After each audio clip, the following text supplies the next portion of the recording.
Muito boa noite a todos. Sejam bem-vindos à sessão de apresentação do novo livro Os Contos Impossíveis em Lisboa. Antes de proferir algumas palavras a respeito da minha obra, eu gostaria de passar a palavra para Dalila Madureira, da Chiado Editora.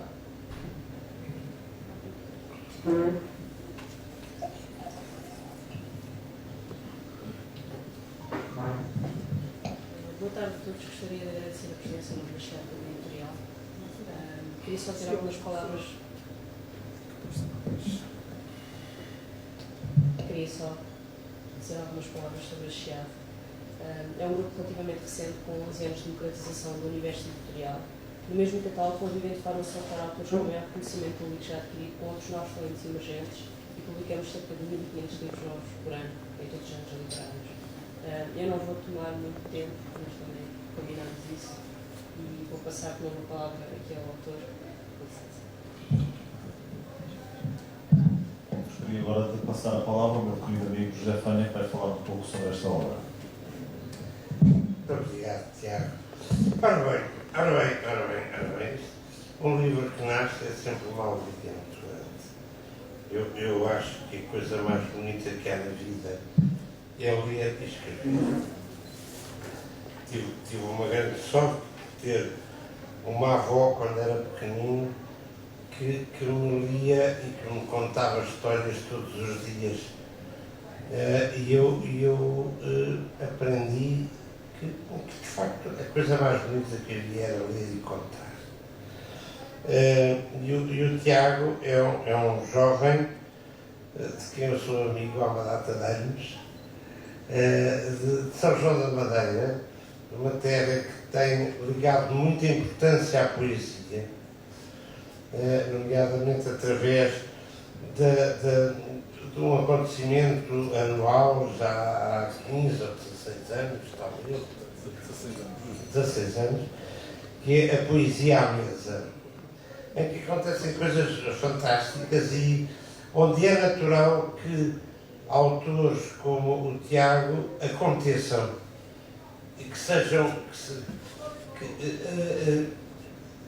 a festa da poesia em São João da Madeira é natural que crie, que dê origem a vozes, a obras e a talentos como o do Tiago.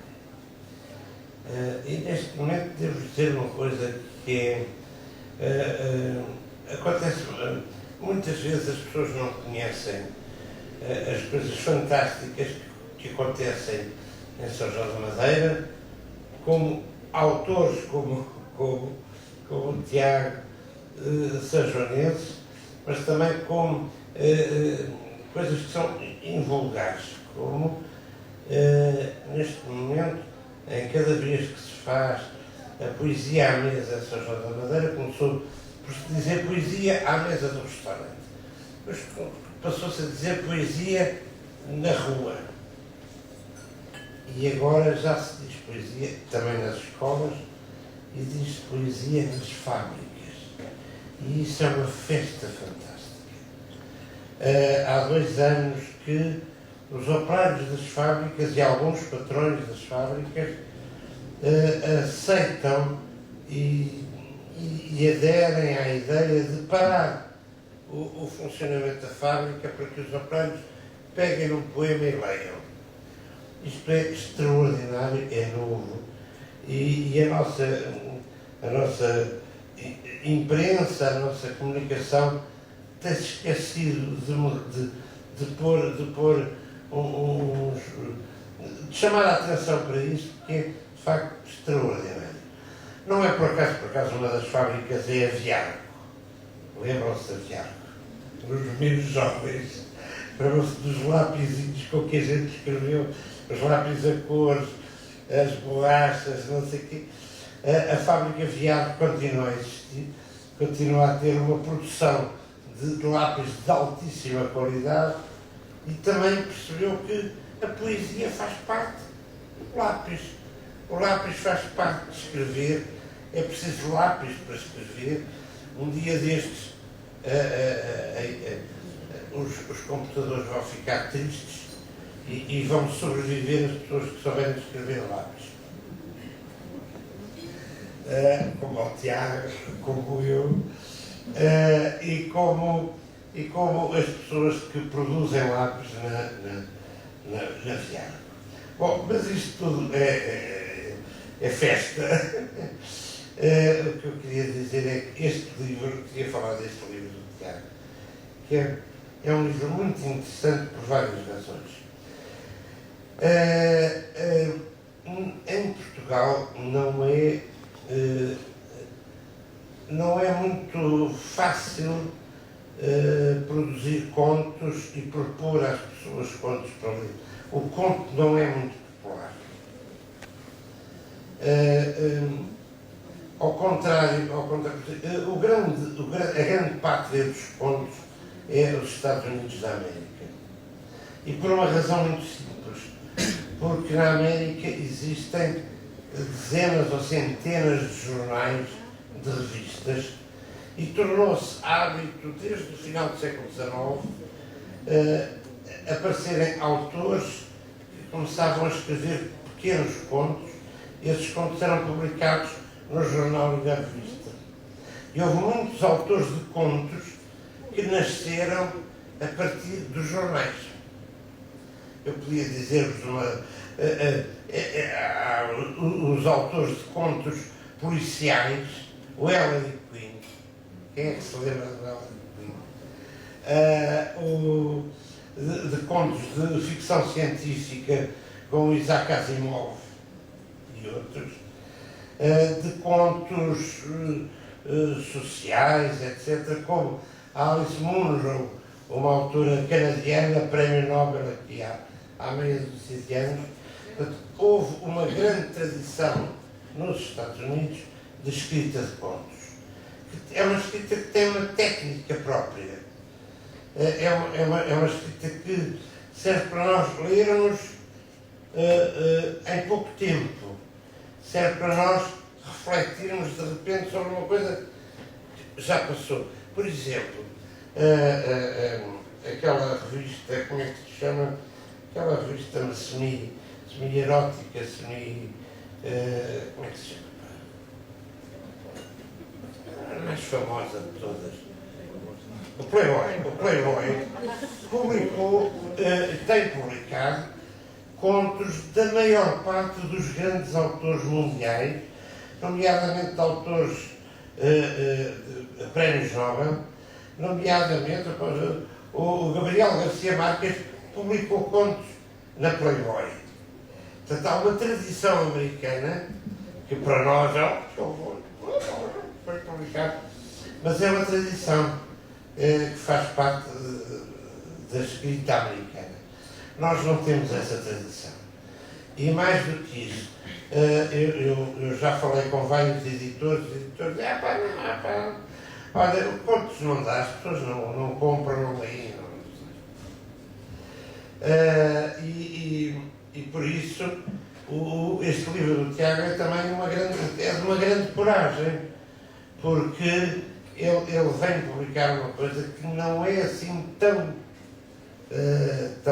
vendável, digamos, entre aspas, como nós possamos entender. E depois escreve que assim, ele vai atrás de uma onda.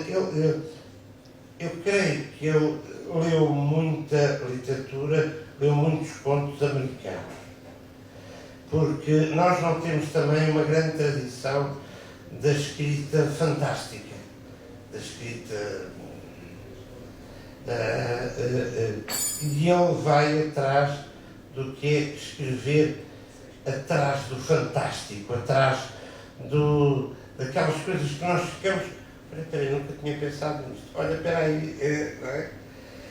E este livro lê-se como quem ficamos. Olha, que engraçado, não tinha pensado. Olha, deixa eu ver como é que é. E vamos atrás dos contos e atrás do fantástico. E o fantástico faz parte da nossa vida.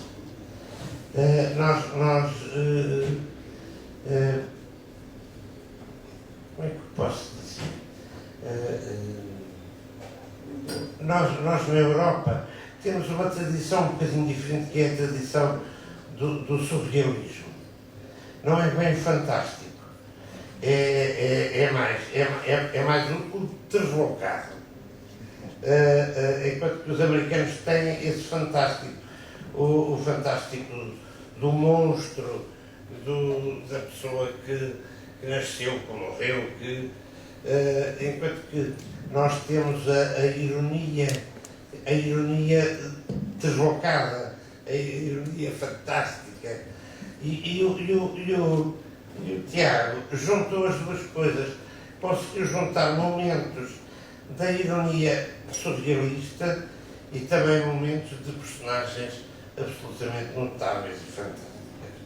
Eu devo dizer que, ao ler este livro, fiquei muito encantado. Há um poema, não é por acaso que digo um poema, há um conto que eu acho que é um magnífico poema.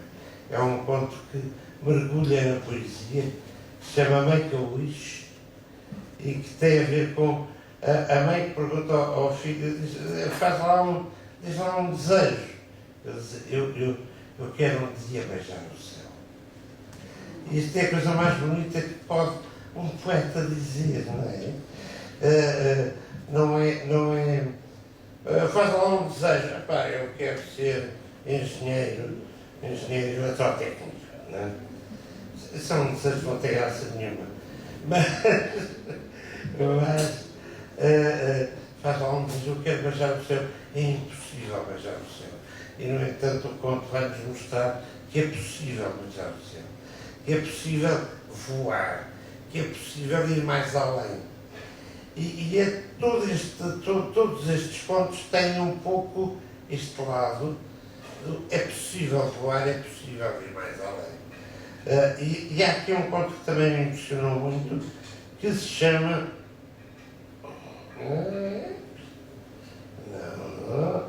É o conto em que há um acidente grave. Como é que se chama? O Quadro Vazio. Em que há um acidente grave na autoestrada e em que as pessoas... e que há pessoas que se vão encontrar numa casa estranha, e aqui estamos na grande estranheza, no grande fantástico. Pessoas que se vão encontrar numa casa vazia e que não sabem porque é que estão ali, não sabem o que é que estão ali a fazer, e depois vão descobrindo a pouco e pouco que estão mortos. São eles que são as pessoas que tiveram um acidente e que morreram no acidente. E que estão a procurar uma razão para aquele acontecimento e para a maneira como vão à procura de uma outra maneira de pensar a vida. Há aqui histórias fantásticas. Nós vamos ficar a olhar, a pensar, a tentar beijar o céu, porque eu acho que, no fundo, este conto é muito bonito, porque o que nós queremos, todos nós, é beijar o céu, não é? Desde que somos pequeninos, nós queremos beijar o céu. E é um pouco isso, é o lado mais bonito destes contos impossíveis, que não são tão impossíveis como isso, são menos impossíveis do que parecem, são contos que nos levam a pensar na vida, a pensar na morte, a pensar no que é que nos vai acontecer amanhã, no que é que nos pode acontecer, no que é que nós podemos querer no céu que nós queremos beijar. Muito obrigado.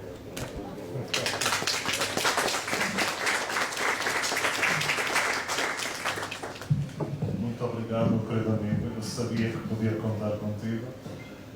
Antes de proferir algumas palavras, eu gostaria de vos mostrar um pouco uma ideia deste livro, lendo a primeira parte de um dos contos que vocês podem encontrar na página 23, chama-se Volte-Face, e fala de um assunto que parece que não, mas ainda está na ordem do dia.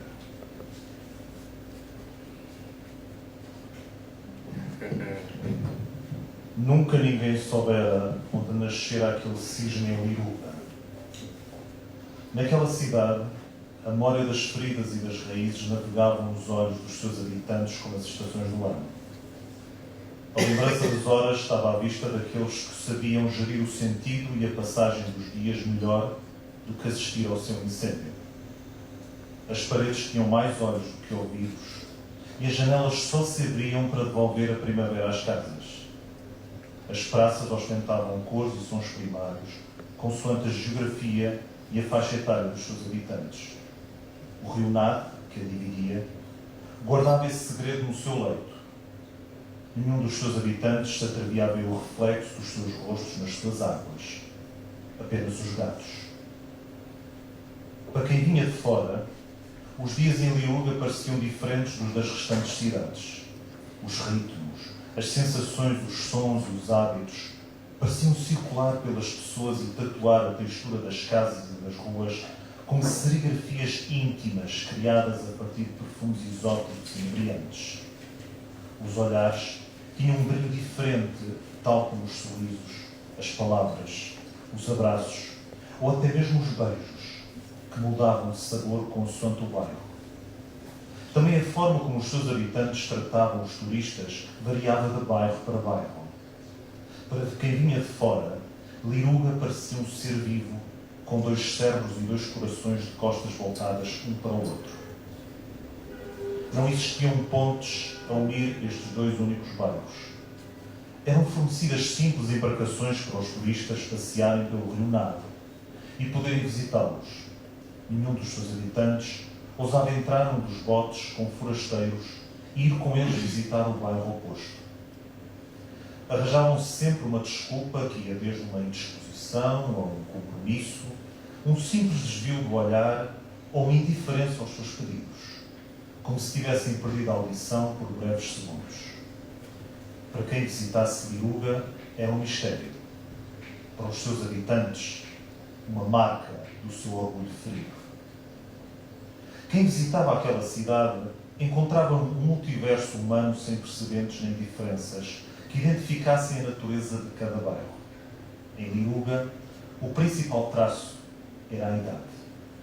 Quem visitasse o bairro Li não encontrava uma pessoa idosa na rua, num centro comercial, num edifício público ou mesmo numa casa. Apenas crianças e jovens, muito jovens. Uns mais ou menos felizes, estudantes, empresários, funcionários, políticos ou trabalhadores, mas jovens. Um microcosmo imberbe e irreverente em todos os sentidos. Ninguém conseguia ficar indiferente à sua contagiante alegria e petulância típica da idade, nem mesmo as paredes, segundo os entendidos. Não havia em Li uma parede adornada com mais colorido grafite, ou o slogan mais cativante, ou a frase mais polémica, capaz de representar a alegria e rebeldia próprias da juventude num bairro onde a folia andava de mãos dadas com a delinquência, a abundância com a arrogância e a liberdade com o egoísmo. Era comum ver-se, em dias de verão, uma conduta de água arrebentada ou, em noites de inverno, ver um incêndio de um carro sem que existissem sanções para punir os criminosos, exceto quando alguém era apanhado com rugas ou cabelos brancos na rua ou numa selfie, motivo mais do que suficiente para o abandono definitivo de um morador de Li e a sua migração forçada numa embarcação para o bairro vizinho. Por isso ninguém falava de idades em Li, porque falar em idades era o mesmo que pensar na morte. Se em Li o principal traço comum era a juventude dos seus edifícios e habitantes, em Ruga era a velhice. Se quisesse comparar Liuga com a Via Láctea, Li seria o Sol e Ruga a Lua. O granito das suas ruas e edifícios era o espelho da melancolia nos olhos dos seus habitantes. Não havia uma nesga de juventude naquele bairro, uma cor viva numa parede ou o som diferente dos canários e dos roxinóis que cantavam junto ao parapeito das janelas. O odor dos habitantes era o mesmo do das ruas. O estado da maioria dos edifícios tinha o mesmo aspecto das suas rugas e das suas lágrimas. Um travo de saudade pelo tempo perdido num bairro esquecido, onde a solidão e a morte eram companheiras inseparáveis de todos os habitantes desse lar da terceira idade a céu aberto.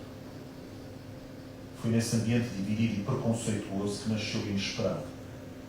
Fizeram uma semana que Alfredo, um estudante de astronomia de 21 anos do bairro Lee, com o seu telescópio, descobrira Marta, uma enfermeira de 50 anos do bairro Ruga, numa noite em que encontrara por cima do bairro vizinho uma estrela mais brilhante do que no céu. Marta também reparou que alguém a observava do bairro vizinho, graças ao brilho da lente do telescópio de Alfredo, em contacto com o Sol. O amor dos dois nasceu por telepatia, através de breves murmúrios úmidos em forma de suspiros e desejos holográficos, de sonhos de namorados, mensagens proibidas enviadas por pombos correios com fotografias e mensagens, beijo em forma de palavras, e-mails em código para que os hackers do bairro Lee não percebessem aquilo que os corações de ambos nutriam um pelo outro. A distância só serve de alimento para a esperança e para a vontade, quando acompanhada pela fé e comunicação. Uma noite, quando o sono conquistara os sentidos e as forças de todos os habitantes de Liuga, os relógios pararam por breves instantes e começaram a andar aceleradamente em sentidos opostos. Os dos mais jovens para a frente, os dos mais velhos para trás.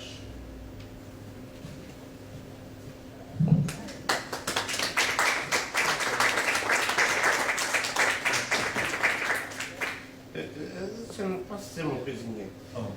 Há uma coisa que me irrita solenemente, que é a propaganda na televisão e noutras coisas, que é preciso sermos muito jovens, muito fantásticos, e esquecemos que as pessoas menos jovens podem ser maravilhosas, mesmo maravilhosas. Este conto também é um conto maravilhoso, porque nos lembra que a humanidade não tem a ver com a idade maior ou mais pequena, mas tem a ver com a nossa capacidade de olharmos para o nosso parceiro do lado e de inventarmos uma vida diferente e uma vida cheia de alegria. Este conto, por isso mesmo, é de uma beleza fantástica.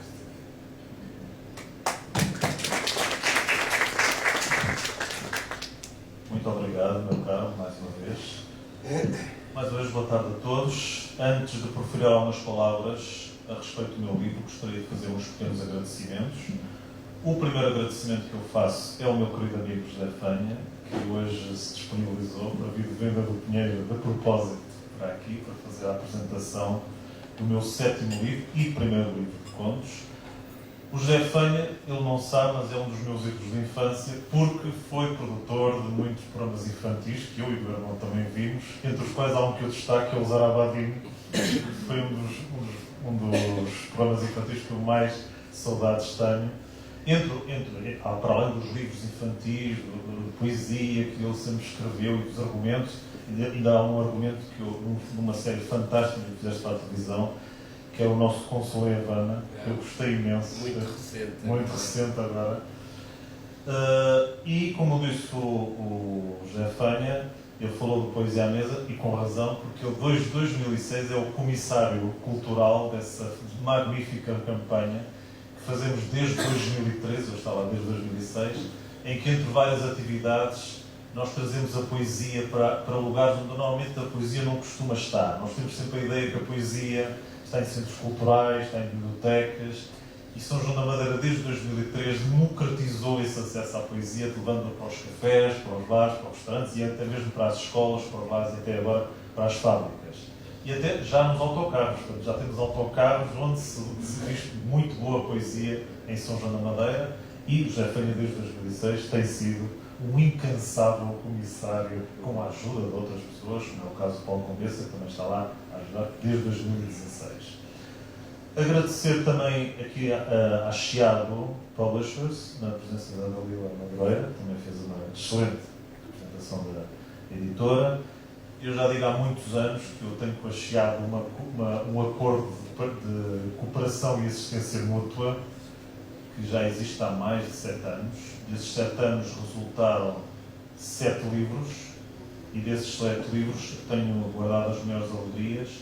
Tudo porque a Chiado, para além de ser uma empresa dedicada ao apoio dos novos autores, tem sobretudo dado liberdade criativa aos mesmos.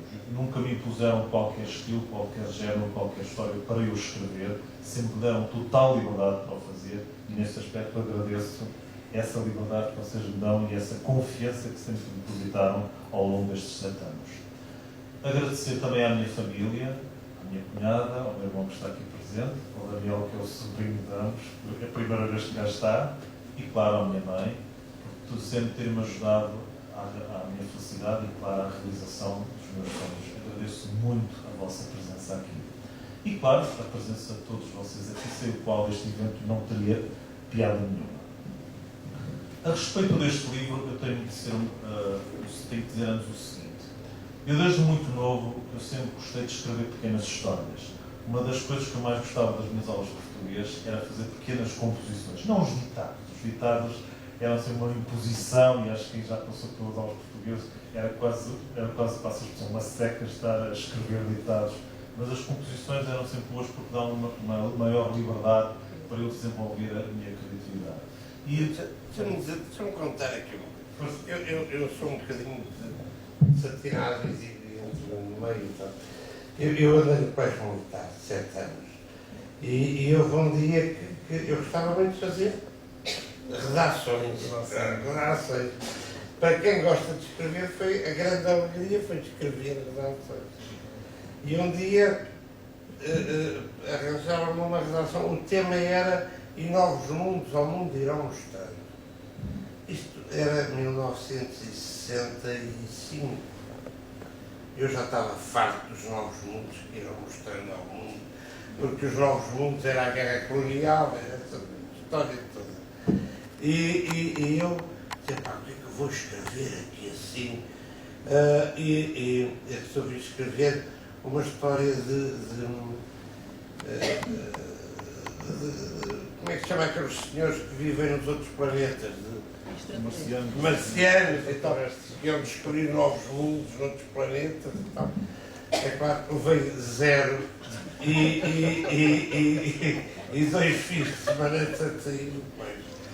De maneira que às vezes se entusiasma-nos muito, às vezes pode não nos entusiasmar nada, mas eu me refém e continuei a querer inventar coisas malucas e acho que é maravilhoso nós inventarmos.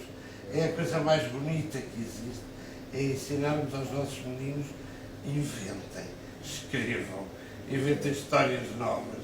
E que bom que é este menino ter tido quem o apoiasse a escrever histórias. E como eu estava a dizer, esse sempre foi um grande desejo que eu tinha desde criança. E quando comecei o meu percurso literário, a partir de 2006, com a edição de Becos Mudos, um dos meus sonhos era realmente escrever pequenas histórias. E isto porquê? Precisamente para libertar um pouco do formalismo que eu tinha com os treuros, nomeadamente os romances. A ideia de escrever um conto é muito boa, porque permite sintetizar, de uma certa forma, uma circunstância, uma aventura ou até mesmo um momento, mas também ensina-nos a desmontar e a desconstruir a nossa própria linguagem, de modo a renovar a nossa própria voz literária. Porque renovar a voz literária e dar asas à nossa imaginação e rebuscar o silêncio das palavras são também ofícios de um escritor. E eu sempre tomei isso em consideração desde há muito tempo. O Edgar Allan Poe, que foi dos escritores que eu mais gostei, precisamente por causa dos contos. O José Fanha acertou na mousse quando disse que eu era muito influenciado pelos contos da literatura norte-americana. É verdade, há 2 autores que eu saliento muito na área do conto, que é o Edgar Allan Poe e o Ambrose Bierce, que foi um grande contista norte-americano que desapareceu misteriosamente no México, mas deixou contos fantásticos que influenciaram, inclusivamente, muitos surrealistas europeus do século XX, sobretudo dos anos 20. E o Edgar Allan Poe disse uma frase que eu queria vos apresentar, que é esta: quem sonha de dia tem consciência de muitas coisas que escapam a quem sonha só de noite. E se nós trocarmos a palavra noite por oculto, percebemos que a raiz de tudo aquilo que está encoberto é muitas vezes a fonte onde encontramos as respostas para as nossas perguntas e os grandes mistérios que queremos sempre resolver.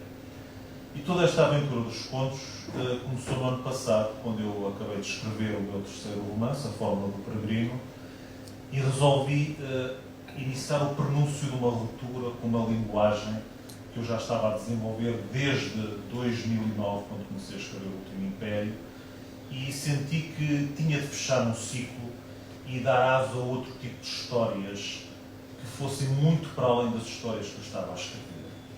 E estas histórias todas nasceram de uma frase que vocês podem encontrar na terceira página, nesta terceira folha deste livro, de uma grande escritora que tornou-se uma influência minha recentemente, chamada Clarice Lispector, que além de grande romancista, cronista, também foi contista e uma grande poetisa, que diz o seguinte: o que verdadeiramente somos é aquilo que o impossível cria em nós. Que é uma mensagem, além de bonita, muito profunda e que, no fundo, salienta a importância do obstáculo, do medo e às vezes da adversidade para realçar a verdadeira matéria do que nós somos feitos. E tudo isso é o que está na base de todos os 10 contos que vocês vão encontrar aqui neste livro. A ideia de falar de dramas tão atuais como o drama dos refugiados no Mediterrâneo, que vocês podem encontrar no conto O Cruzeiro. O drama do idadaísmo, que é o preconceito que muitas pessoas de idade, infelizmente, sofrem por parte de gerações mais novas que não compreendem a sua situação, como vocês podem encontrar no conto Volte-Face. Outras situações que nós consideramos simples, bizarras e inesperadas, como pedir o desejo de beijar o céu ou encontrar um sentido para uma fase da nossa existência num quadro vazio, o sentido da vida numa pedra que encontramos no caminho, que não é a pedra do Carlos Drummond de Andrade, mas é uma pedra que quem lê o conto A Estátua Viva vai perceber porquê. Ou mesmo uma coisa tão simples como encontrar uma lágrima numa sala desprovida de sentimentos e emoções. Tentar enquadrar todas essas histórias como se fizessem todas elas parte de um todo, do qual, no fundo, é a nossa vida. A vida onde podemos encontrar, refletir, realçar os aspectos mais belos e também mais negros da arte, do universo, mas também da natureza humana.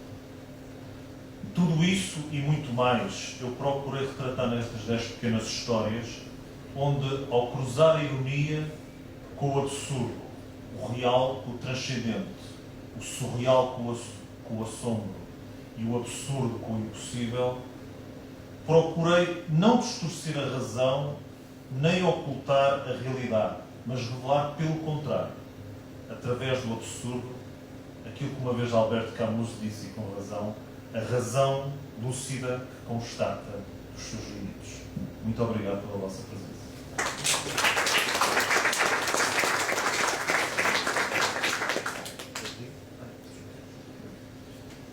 Neste momento estou aberto para perguntas que vocês queiram fazer, estou completamente à vontade. Sou todo ouvidos.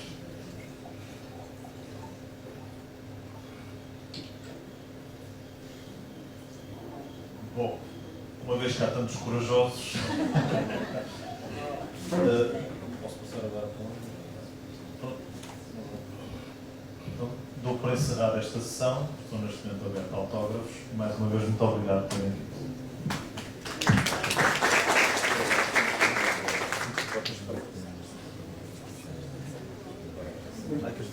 Já agora deixa-me dizer-vos uma coisa, eu fiquei aqui muito comovido, porque eu tenho, o meu filho mais velho tem 39 anos,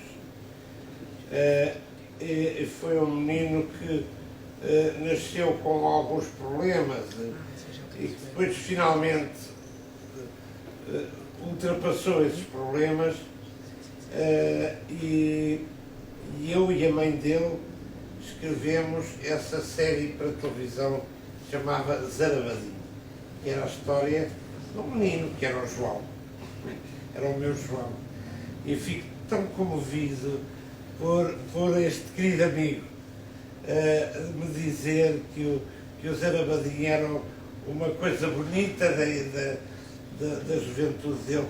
É tão bonito quando sabemos que alguém 20 anos atrás, 10 anos atrás, 30 anos atrás, nos diz assim, epá, isso foi foi uma coisa bonita da minha vida. E por isso estou aqui muito comovido ao lado do Tiago e tenho que lhe agradecer muito essa coisa. O Tiago e o irmão também. Muito obrigado.